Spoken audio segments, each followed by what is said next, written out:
Hello, everybody. I'm Brooks Rayford, CEO of NC Tech, and welcome to this briefing on the release of our quarterly leadership poll.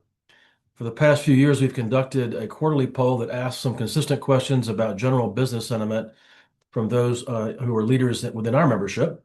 And the second quarterly poll for 2026 was conducted from April 22nd to 24th, and we're releasing the results today. We'll be posting the results and this briefing on our website at nctech.org/pulse.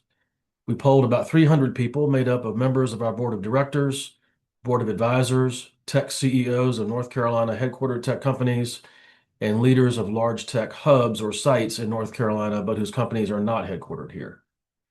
Our sponsoring partner from the inception of these polls has been the Stearns Financial Group. Their founder, Dennis Stearns, serves on the NC Tech Board of Advisors and joins me as he typically does for this session today to offer some of his observations from the latest poll. So welcome, Dennis. Thank you, Brooks. Good to be here. Glad to have you, as always. So now I'll walk through the results and highlight some of the areas where we might have seen some shifts in sentiments or activities from the last quarterly poll. And our friend Rachel will move the slides for us. So we'll go to the first one.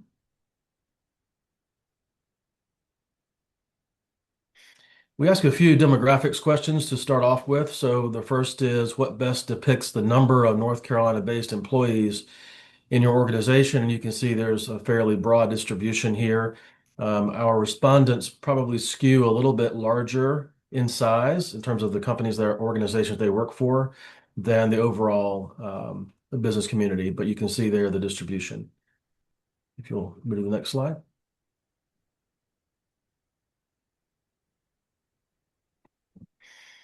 About 2/3 of our member companies and organizations are headquartered in North Carolina, and the poll respondent demographic basically mirrors that, and that's pretty typical for this poll. Next. We ask about role in the organization. You can see it's fairly senior, very high percentage are C-suite, IT, et cetera. Again, this is fairly typical for our poll respondents. Next slide. Here we get into the opinion question. So we ask first, how do you perceive the past quarter has been for North Carolina's technology sector broadly? So not your own organization, but what's your perception of the sector over this past quarter? And you can see the distribution here. The trend here actually was slightly moving from good to great compared to last quarter. A little bit of a tick up in the percent that said great, and that came from the good part of the pie. The okay part remained steady, as did slightly disappointing and terrible. Terrible tends to be zero or near zero most of the time in our sector, thankfully of late, and it kind of remained that way today. Dennis, any comments here? Only that I think as we've gotten deeper into the war, there's belief that it's not the downstream impact for some of our companies is not going to be as severe as originally thought. Doesn't mean Right. there's not other impacts going on, but Sure.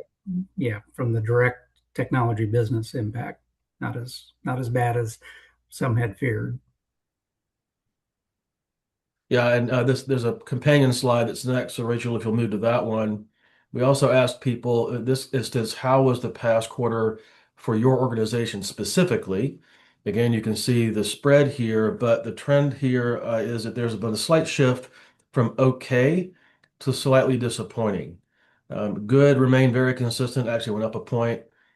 Great went up a point, but a couple of points downward, moving from okay to slightly disappointing, but not enough to be, I would say, statistically significant. It is worth noting that, as is typical, Dennis, the responses to this question are slightly less optimistic than the responses about this sector. And we talk about this most of these sessions, and is that people have a perception, perhaps based on the news or what have you. Excuse me, a little bit of reverse. Normally it's that the sector is doing better, but their own organization, I'm sorry, the sector, I'm saying this all wrong. The sector is what they're not as optimistic about. Their own organization, they feel better about. That tends to be true almost every time we do this poll, fairly much the same here, even though there's been a bit of a shift into slightly disappointing on this slide. Do you have anything to add on that one? Well, I think the fact that it hasn't moved significantly is a good sign, Yeah. considering that consumer sentiment has hit the lowest mark in history. So apparently, that has not crept into the thinking of a lot of our folks in the technology sector. Well, and I think too, the nature of the respondent pool for this are people who are leaders of their organizations and probably have a little more direct sense of business impact than maybe the rank and file citizens or even employees of the company might feel. Right. Okay. Next slide. So now we go looking in the future a bit. I expect that over the next quarter, our business will what? Decline is very little, stay the same about 40%, grow about 58%. And there's a bit of a shift from grow to stay the same.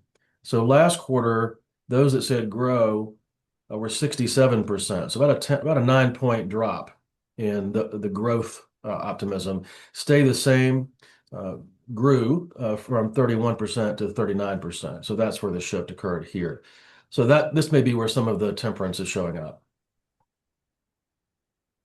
Yeah, and was recently at a meeting with about 30 CEO and C-suite folks from technology companies around the country.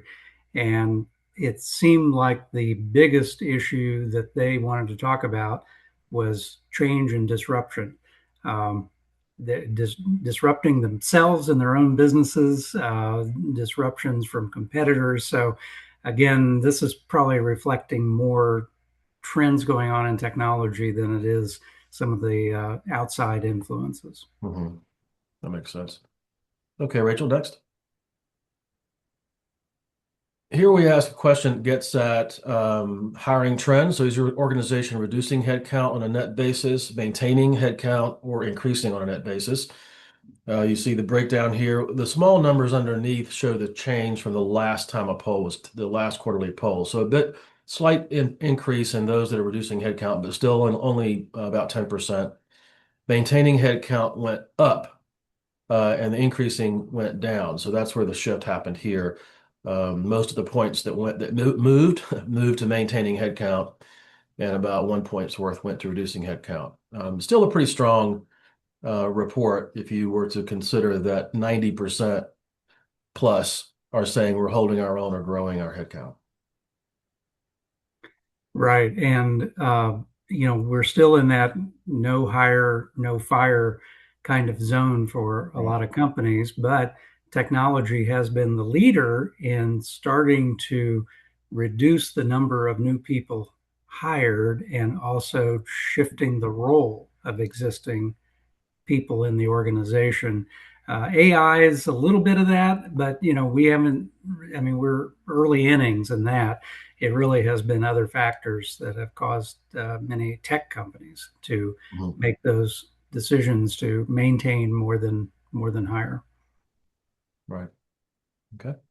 Next. We asked a couple of open-ended questions at the end of these polls, and one is what makes you optimistic about the next 12 months? The next slide, when we get to it, we'll ask what are you concerned about? But on the optimistic side, people are, you can see sort of the heat map here. AI adoption, stabilization of interest rates, even cuts perhaps. Sales and pipeline strength, that's an encouraging one. Business growth. So there's some positive things here. And if you shift to the next slide, Rachel, you'll see what people are concerned about.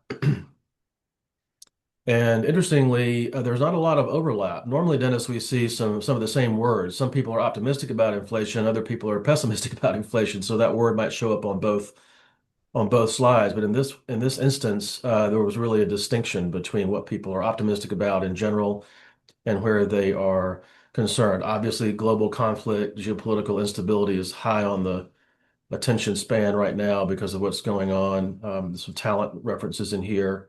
And business hesitation, I think that's a fair one. People may be holding their powder to see how things flesh out with the war in particular, with tariffs still, and so forth. What do you think?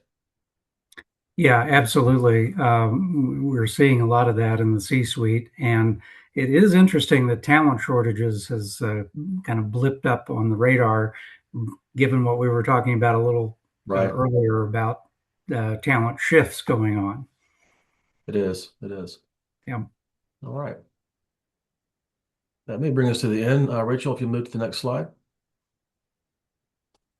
It does. So that wraps up the results. Thanks again to Stearns Financial Group and you, Dennis, for sponsoring this series. A reminder that you can find this recording on our website at nctech.org/pulse as soon as we can get the recording posted. For now, thanks for viewing, and we will see you next time. Thank you all.